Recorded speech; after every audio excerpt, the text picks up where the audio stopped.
सर्दियों में देवरानी का 10 तरह का गर्मा गर्म नाश्ता ब्रेकफास्ट। सुबह सुबह का समय है। देवेश और रजत दोनों अखबार पढ़ रहे हैं। तभी देवेश की पत्नी हेमा वहां आती है। देवेश उसे देखकर कहता है, हेमा, सुबह के 7 बज गए हैं, लेकिन अभी तक हमें चाय नहीं मिली। बहू सोकर नहीं उठी है क्या अब तक?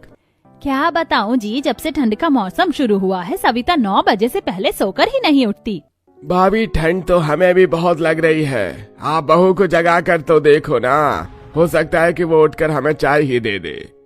ठीक है देवर जी, मैं जाकर सविता बहू को जगाती हूँ। ऐसा कहकर हेमा सविता के कमरे के बाहर दरवाजा खटखटाते हुए कहती है, बहू हो सविता बहू, अरे 8 बज गए हैं, अब तो उठ जा। तेरे ससुर जी को और चाचा ससुर जी को चाय पीना है। माँ जी, आप लोगों को ठंड नहीं लगती है क्या? और इतनी ठंड में मुझे इतनी जल्दी क्यों जगा रही हो? और सभी लोगों को उठने दो, तब मैं उठकर आऊंगी। ये भगवान, ये लड़की तो सुनती ही नहीं है, सिर्फ अपने मन की करती है।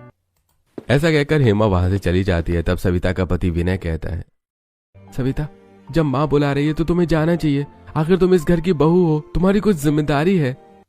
देखिए जी, इतनी ठंड में मुझसे इतनी जल्दी नहीं उठा जाता। मैं तो 1 घंटे बाद ही उठूंगी, समझे? ऐसा कहकर सविता अपना फोन चलाने लगती है। तो वहीं दूसरी तरफ अजय, विजय और अभय तैयार होकर हॉल में आ जाते हैं। अजय कहता है, आज भी भाभी अब तक नहीं उठी क्या? लगता है आज फिर मुझे ऑफिस के लिए देर हो जाएगी। भैया, मुझे और अभय को भी कॉलेज के लिए हमेशा ही देर हो जाती है, क्योंकि नाश्ता ही समय से नहीं मिलता है। वो लोग ये बात कर ही रहे थे कि तभी उनकी तीनों बहनें निकिता, रितिका और सौम्या भी तैयार होकर हॉल में आ जाती हैं और कहती हैं, माँ, भाभी नहीं उठी क्या? जिसको देखो आकर मुझसे ही पूछ रहा है कि भाभी नहीं उठी क्या, जैसे इन लोगों को पता ही नहीं है कि उनकी भाभी कितनी लेट उठती है। वो ये बात ही कर रहे थे कि तभी सविता उठकर आती है और सभी लोगों को देखते हुए कहती है, उठ गए सभी? चलिए अब मैं आप लोगों के लिए चाय और नाश्ता बना देती हूँ। भाभी, आज मेरे लिए आप अंडर रोल बना देना। और भाभी, मैंने तो आपसे कहा था ना कि मुझे नाश्ते में पोहा बनाकर दे दिया करो। भाभी, मैं तो उपमा ही खाऊंगी। बहू, मुझसे तो नाश्ते में ये सब नहीं खाया जाता। मुझे और देवेश को तो तू ऑमलेट और पराठा बनाकर ही दे देना। बहू, ठंड में गरम गरम पकौड़े अच्छे लगते हैं, तू मेरे लिए थोड़े पकौड़े बना देना। भाभी, जब आप इतना सब कुछ बना ही रही हो तो मेरे लिए आलू के पराठे बना देना। कर लिया आप लोगों ने अपनी फरमाइशें? अरे ये घर है, कोई होटल नहीं है जो मैं इतनी सारी चीजें बनाऊं। मैं अभी जाकर सभी के लिए पोहा बना देती हूँ, सब लोग वही खाना।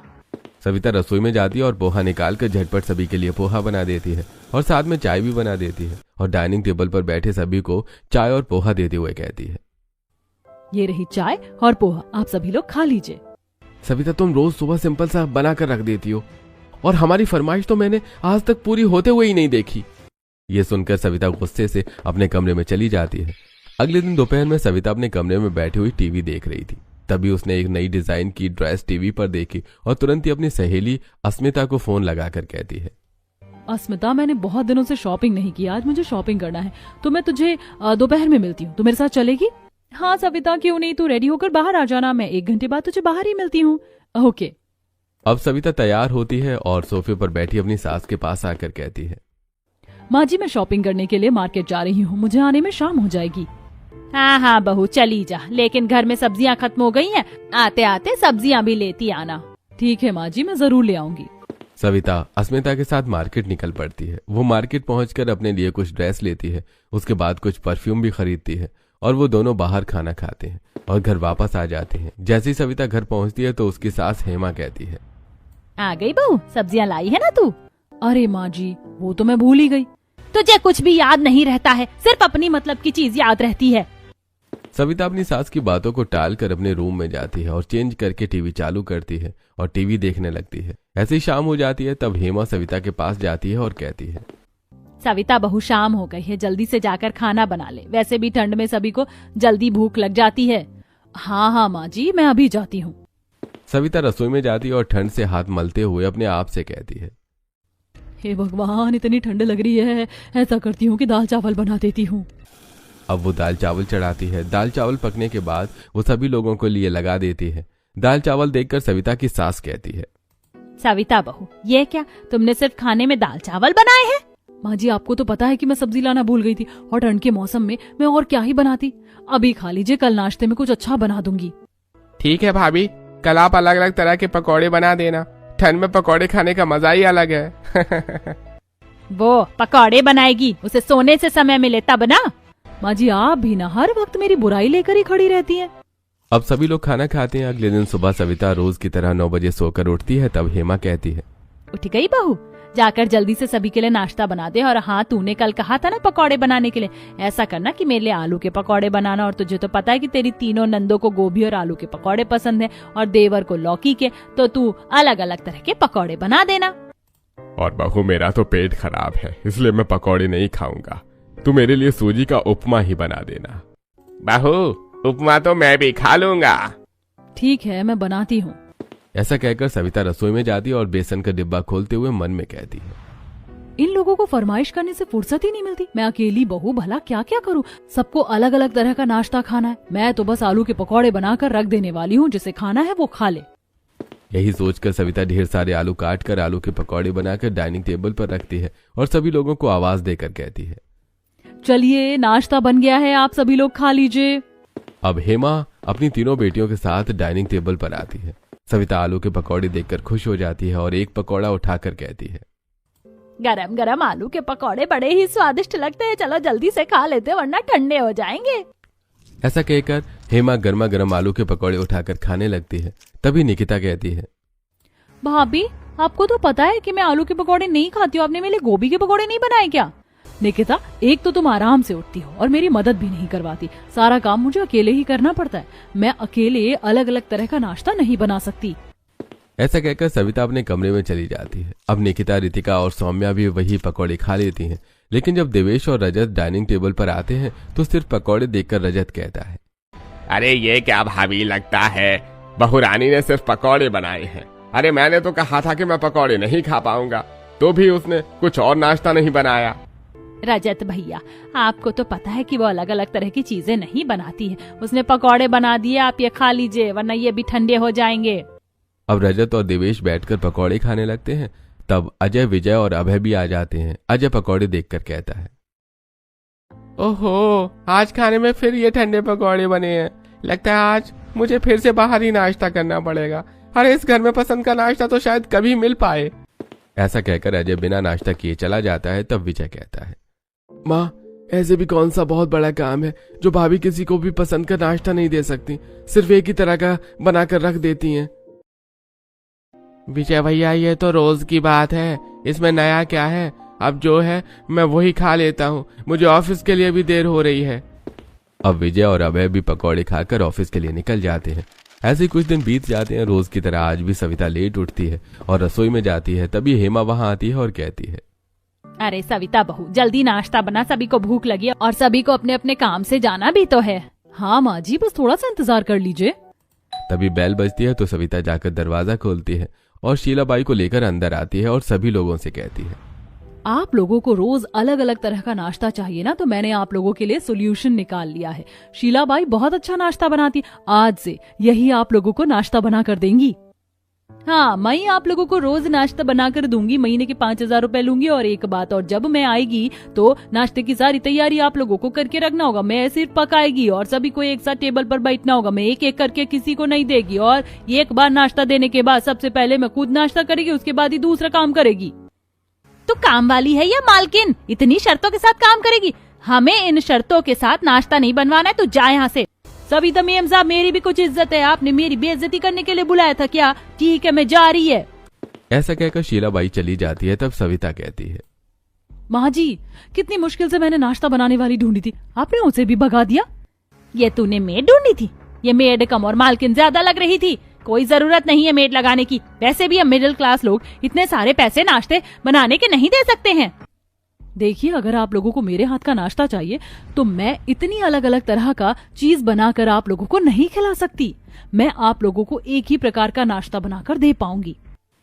सविता ऐसा कहकर रसोई में जाती है और पोहा बनाकर सभी के लिए ले आती है। सभी लोग चुपचाप पोहा खा लेते हैं और अपने अपने काम से चले जाते हैं। शाम को सविता की कुछ सहेलियां आती हैं। सविता उन्हें अपने कमरे में ले जाती है और ऑनलाइन पिज्जा ऑर्डर करके मंगवा लेती है।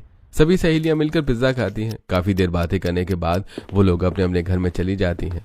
तब हेमा सविता के कमरे में आती है और कहती है, अरे बहू, तेरी सहेलियां चली गई तो जाकर खाना बना ले, काफी देर हो गई है। ठीक है माँ जी, मैं कमरे की सफाई करके अभी आती हूँ। अब हेमा वहां से चली जाती है। सविता कमरे की सफाई करती है और फिर रसोई में जाती है। फिर वो जल्दी जल्दी वेज पुलाव बनाती है और सभी के लिए परोस देती है। वेज पुलाव देखकर विनय कहता है, ये क्या सविता, तुमने वेज पुलाव बनाकर रख दिया है? अरे खाने में कुछ अच्छा नहीं बना सकती थी क्या? नाश्ता तो तुम अच्छा देती नहीं हो, तो कम से कम खाना ही अच्छा दे दिया करो रात का। विनय, वेज पुलाव में क्या बुराई है? लेट हो गई थी इसीलिए इतनी जल्दी कुछ और नहीं बन सकता था, आप खा लो। वैसे भाभी, अगर आप लेट नहीं हुई होती तो भी ऐसा क्या ही बना देती, एक तरह का ही तो खाना बनाती हो आप। कमियां निकालना तो कोई आप लोगों से सीखे। वैसे इतने सारे लोगों का खाना एक साथ मुझसे अलग अलग नहीं बनाया जाएगा, मैं आपको पहले भी ये कह चुकी हूँ। ठीक है बहू, कल सुबह तू नाश्ता मत बनाना, मैं खुद ही बना लूंगी। तेरा बस चले ना तो हमें भूखा ही मार दे। अपनी सास की बात सुनकर सविता गुस्से से अपने कमरे की तरफ चली जाती है। अगले दिन सुबह सुबह हेमा उठकर रसोई में जाती है और नाश्ता बनाना शुरू करती है। वो अपने पति और देवर के लिए उपमा बनाती है तो अपने तीनों बेटियों के लिए ब्रेड सैंडविच बनाती है और अपने बड़े बेटे विनय के लिए छोले बनाती है। अजय, विजय और अभय के लिए वो दाल ढोकले बनाती है। अलग अलग तरह का नाश्ता बनाकर वो सभी के लिए लगा देती है। उसके बाद टेबल पर बैठते हुए कहती है, चलो आप सब लोग अपना अपना नाश्ता कर लो। सभी लोग नाश्ता करते हैं और अपने अपने काम से चले जाते हैं। शाम को अजय घर आता है तो अपने पिताजी से पूछता है, पिताजी, माँ कहाँ है? बेटा, तेरी माँ की तबीयत ठीक नहीं है तो वो अपने कमरे में आराम कर रही है। अजय हेमा के कमरे में जाता है और उसकी तबीयत पूछता है तो हेमा कहती है, क्या बताऊं बेटा, इस बुढ़ापे में इतना काम कर लिया इसीलिए पैरों में दर्द हो गया है। आपको इतना काम करने की क्या जरूरत है? बेटा, तू तो जानता है कि सविता कितनी लापरवाह है, इसीलिए सोचा आज नाश्ता मैं ही बना लूं। वैसे आज तेरी मौसी का फोन आया था, वो तेरे लिए एक अच्छी लड़की बता रही थी। लड़की गांव से है लेकिन खाना बनाने में और काम करने में बड़ी अच्छी है। तू कहे तो बात चलाती हूँ। ठीक है माँ, अगर तुम्हें वो लड़की पसंद है तो, और वो हमारे इस घर की जिम्मेदारी उठा सकती है तो तुम शादी के लिए हाँ कर दो। अगले दिन फोन करके हेमा अपनी बहन से बात आगे बढ़ाने के लिए कहती है। 3-4 दिनों बाद ही वो लोग शिल्पा को देखने जाते हैं। शिल्पा सभी को बहुत पसंद आती है और इस तरह शिल्पा और अजय का रिश्ता पक्का हो जाता है और कुछ दिनों के अंदर ही उनकी चटमंगनी और पट ब्याह हो जाता है और शिल्पा शादी करके अपने ससुराल आ जाती है। अगले दिन सुबह शिल्पा अपनी सास के पास जाती है और कहती है, माँ जी, आज नाश्ता मैं बना लेती हूँ, बताइए नाश्ते में क्या बनाना है? अरे नहीं नहीं बहू, आज तुम्हारे ससुराल में पहला दिन है, तुम कल से बनाना, आज तुम्हारी जेठानी बना देगी। अब शिल्पा हॉल में बैठकर सभी से बातें करती है। शिल्पा देखती है कि सविता काफी देर बाद सोकर उठती है। उसके बाद सभी लोग उससे अलग अलग तरह के नाश्ते की फरमाइश करते हैं, लेकिन सविता रसोई में जाकर सभी के लिए अंडा रोल बना देती है। मजबूरी में सभी को वही खाना पड़ता है। ये देखकर शिल्पा अपने आप से कहती है, कल से नाश्ता मैं बनाऊंगी और जिसको जो चाहिए नाश्ते में वही बना कर दूंगी। ऐसे ही आज का दिन बीत जाता है। अगली सुबह शिल्पा जल्दी उठ जाती है और हॉल में जाकर देखती है तो उसके सास ससुर बैठे बातें कर रहे थे। शिल्पा को देखकर हेमा कहती है, अरे बहू, इतनी ठंड में तू इतनी जल्दी उठ गई, थोड़ा आराम से उठना था। नहीं नहीं माँ जी, आज मैं आप सबको अपने हाथों से बना हुआ नाश्ता खिलाऊंगी। आप सभी बता दीजिए कि आप लोगों को क्या खाना है, तब तक मैं तैयारी कर लेती हूँ। ये सुनकर रजत, देवेश और हेमा बहुत खुश हो जाते हैं। हेमा कहती है, हाँ हाँ बेटा ठीक है, तू मेरे लिए पोहा बना लेना। बहू, मैंने बहुत दिनों से इडली सांभर नहीं खाए, तो तू हम दोनों भाइयों के लिए इडली और सांभर बना देना। ठीक है माँ जी, तो तब तक मैं ये नाश्ता बना लेती हूँ, फिर बाकी लोग जब उठेंगे तो उनके लिए मैं उनकी पसंद का नाश्ता भी बना लूंगी। शिल्पा रसोई में जाती है तो देखती है कि रसोई में 2 चूल्हे वाला गैस है। ये देखकर शिल्पा अपने आप से कहती है, अरे ये क्या, ये तो सिर्फ 2 चूल्हे वाला गैस है। मैं इतने सारे लोगों के लिए अलग अलग नाश्ता 2 चूल्हे वाली गैस में कैसे बनाऊंगी? अब शिल्पा नाश्ता बनाना शुरू करती है। सबसे पहले वो पोहा बनाकर अपनी सास को देती है। उसकी सास गरम गरम पोहा देखकर खुश हो जाती है और खाने लगती है। फिर वो रसोई में जाती है और गर्मा गर्म इडली और सांभर बनाती है और अपने ससुर और चाचा ससुर को लाकर देती है। वो लोग भी नाश्ता कर लेते हैं। तब तक उसकी तीनों नंदे उठकर आ जाती हैं। उसके पूछने पर निकिता कहती है, भाभी मेरे लिए तो आप ब्रेड सैंडविच बना देना, और भाभी मेरा तो सूजी का हलवा खाने का मन कर रहा है, भाभी मुझे ढोकले बना देना। शिल्पा रसोई में जाती है और सबसे पहले वो ब्रेड सैंडविच बनाकर निकिता को लाकर देती है। फिर सूजी का हलवा बनाती है और रितिका को लाकर देती है। फिर दोबारा रसोई में जाती है और ढोकला बनाते हुए मन में सोचती है, 2 चूल्हे वाला गैस होने की वजह से मुझे नाश्ता बनाने में इतनी देर लग रही है। अगर ये 5 चूल्हे वाला गैस होता तो मैं बहुत जल्दी नाश्ता बना लेती।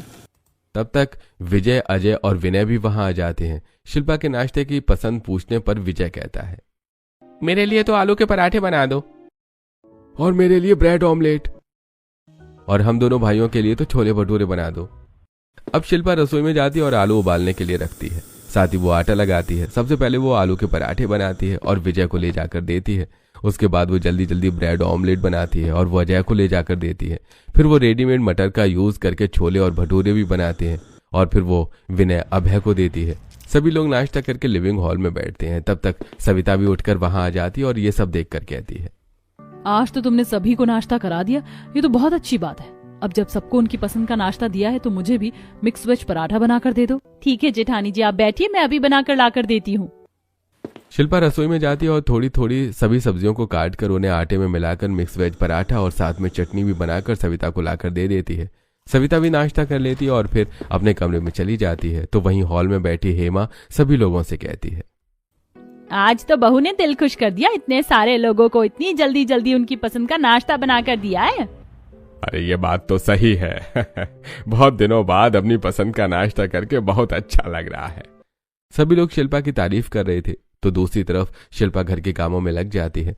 पहले वो रसोई साफ करती है, फिर बर्तन धोती है और फिर घर के बाकी काम भी करती है। फिर वो वॉशरूम में कपड़े धोने के लिए जाती है। तभी सविता वहां फोन चलाते हुए आती है और शिल्पा को इस तरह कपड़े धोता देखकर मन में सोचती है, अच्छा ही है कि शिल्पा गांव से है, वो सारे काम कर लेती है और सभी को नाश्ता भी दे देती है।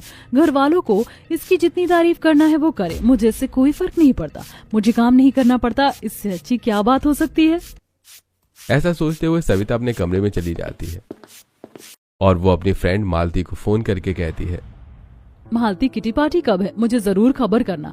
अब देवरानी आ गई है तो काम वो संभालेगी और मैं घूमने फिरने और पार्टी करने में ज्यादा ध्यान लगाऊंगी।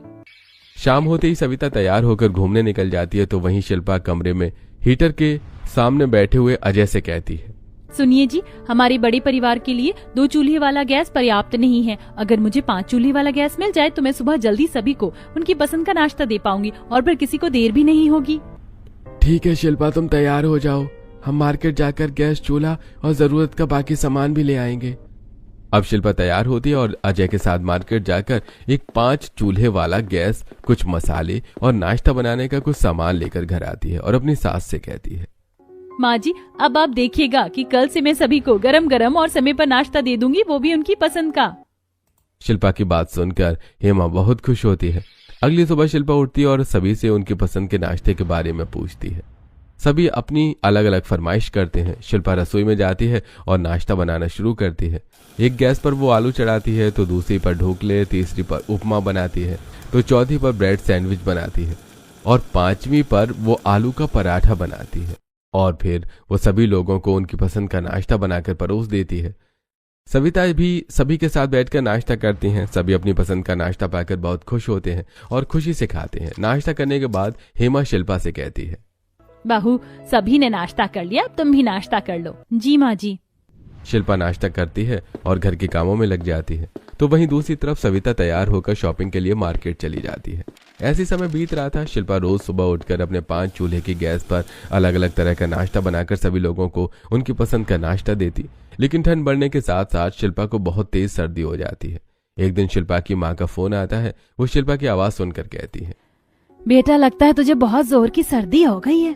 हाँ माँ, ठंड बढ़ रही है और आपको तो पता है कि जब ठंडी बढ़ती है तो मुझे सर्दी हो जाती है। ठीक है बेटा, तो मैं तेरी बहन शालिनी को कुछ दिनों के लिए तेरे पास भेज देती हूँ, इससे तेरी मदद भी हो जाएगी और वो तेरा ख्याल भी रख लेगी। ठीक है माँ, भेज दो। शाम को शालिनी शिल्पा के ससुराल आती है, जहाँ लोग शालिनी से मिलकर बहुत खुश होते हैं। अगले दिन सुबह शिल्पा रसोई में जाती है। तभी शालिनी भी रसोई में आती है और शिल्पा से कहती है, शिल्पा दीदी, तेरी तबीयत ठीक नहीं है तो नाश्ता मैं बना देती हूँ। नहीं नहीं शालिनी, कोई बात नहीं, मैं नाश्ता बना देती हूँ, तुम बस मेरी मदद कर दो। शिल्पा और शालिनी सभी के पसंद के नाश्ते की तैयारी करते हैं।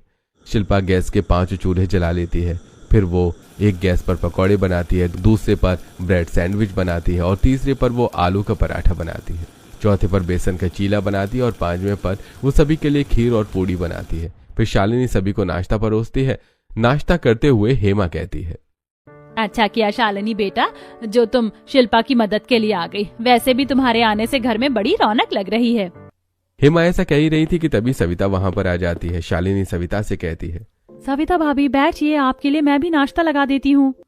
शालिनी सविता का नाश्ता लगाती है और सविता नाश्ता करने लगती है। विनय शालिनी से कहता है, शालिनी, तुम भी शिल्पा की तरह काम में एक्सपर्ट हो, तुम तो आती जाती रहा करो।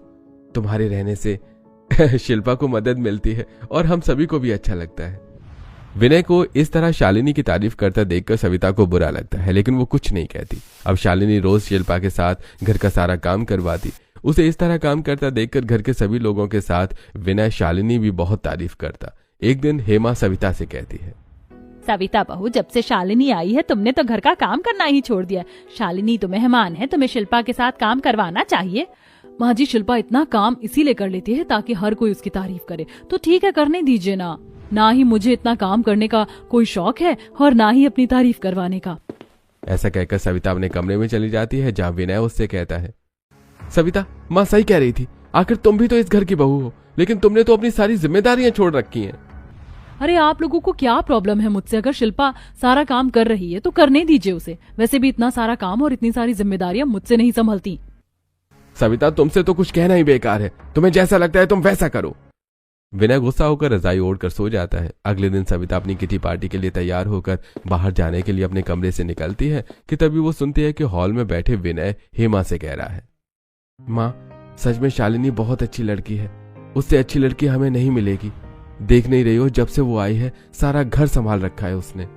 हाँ बेटा, ये बात तो सही है। हमारा इतना बड़ा परिवार है, इतने बड़े परिवार के लिए ऐसी बहू मिलना सचमुच बड़ा ही मुश्किल है। माँ, वो बहू बनकर आएगी तो शिल्पा की ही तरह तो सारा घर संभाल लेगी। मैं तो कहता हूँ कि आज ही फोन करके आप रिश्ते की बात चलाओ। माँ बेटी की बात सुनकर सविता मन ही मन सोचती है, हे भगवान, मेरे पति शालिनी से दूसरी शादी करने वाले हैं। सविता उल्टे पैरों से अपने कमरे में आ जाती है और रोने लगती है। तभी सविता की सहेली अस्मिता का कॉल आता है और अस्मिता कहती है, क्या बात है सविता, तू किटी पार्टी के लिए अभी तक नहीं आई है? क्या बताऊं अस्मिता, आज मैंने जो सुना उसके बाद तो किटी पार्टी दूर की बात है, मेरा तो जीने का भी मन नहीं कर रहा। ऐसी क्या बात हो गई, मुझे भी बता। मेरे पति मुझसे परेशान होकर मेरी देवरानी की बहन से दूसरी शादी करने वाले। आज मैंने अपने कानों से उन्हें ये बात करते हुए सुन लिया और वो चुड़ैल भी मेरे ही घर पर रह रही है। लेकिन तूने उसे बुलाकर अपने घर पर रखा क्यों? यार, तुझे तो पता है कि मुझे घर का काम करना पसंद नहीं है। शिल्पा की थोड़ी तबीयत ठीक नहीं थी तो वो शिल्पा की हेल्प करने के लिए आई थी। देख सविता, ये तो अच्छी बात नहीं है। ऐसे तो तेरी गृहस्थी बर्बाद हो जाएगी। अब बदलने का समय आ गया है। तू आज से ही अपने घर की सारी जिम्मेदारी संभालना शुरू कर दे। अपनी देवरानी से सीख, जैसे उसने सबका दिल जीत रखा है वैसे तुझे भी सबका दिल जीतना होगा। अस्मिता सविता को समझाकर फोन रख देती है। अगले दिन सुबह सविता उठकर रसोई में जाती है और शिल्पा से कहती है, शिल्पा, आज से मैं भी तुम्हारे साथ सारा काम करवाऊंगी। और हाँ, तुम मुझे भी अपनी तरह घर संभालना और अलग अलग तरह का नाश्ता बनाना सिखा दो।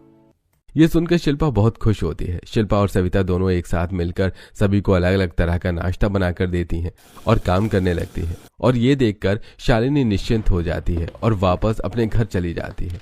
ऐसे कुछ दिन बीत जाते हैं। एक दिन विनय सोते वक्त सविता की तारीफ करते हुए कहता है, तुमने भी शिल्पा की तरह घर संभालना और नाश्ता बनाना सीख लिया। मुझे बहुत खुशी है कि तुम बदल गई हो। तो फिर आप दूसरी शादी तो नहीं करेंगे ना? शादी?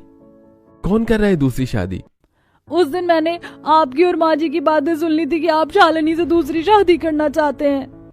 ये सुनकर विनय जोर जोर से हंसने लगता है और कहता है,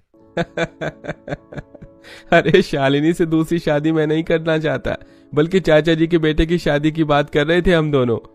ये सुनकर सविता खुश हो जाती है और इस तरह शिल्पा और सविता मिलजुल कर काम करते हैं और खुशी खुशी रहने लगते हैं।